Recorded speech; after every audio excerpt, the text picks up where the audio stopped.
আজকে আমি তোমাদের সাথে শেয়ার করব বাড়িতে বসে কিভাবে সহজে পিৎজা তৈরি করলাম।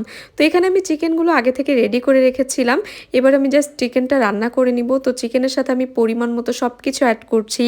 মরিচ, পেঁয়াজ, লবণ, এরপরে হচ্ছে একে একে সয়া সস, টমেটো সস সব কিছু অ্যাড করে নিচ্ছি। আর এরপরে কিন্তু আমি বাকি যা যা লাগে আমার সব কিছু আমি রেডি করে রেখেছি। এখানে সসেস, গাজর, ক্যাপসিকাম, মরিচ, পেঁয়াজ সব কিছু আছে। তো এরপরে হচ্ছে আমি পিৎজার ডোটা আগে থেকে রেডি করে রেখেছিলাম। আর পিৎজার ডোর উপরে জাস্ট এখন হচ্ছে সুন্দর করে সব কিছু সাজানো হচ্ছে। এই যে দেখো তোমরা, সব কিছু রেডি করার পরে এবার হচ্ছে বেকে বসাবো। তো আমরা চুলাতে বসিয়েছিলাম আর এই জন্য একটু পরে আমরা হচ্ছে চেক করছিলাম যে পিৎজাটা ঠিকঠাক আছে নাকি বা কত দূর কি হলো। তো এই যে দেখো এভাবে চেক করছিলাম আর এরপরে আবারও কিছুক্ষণের জন্য ঢেকে দিলাম।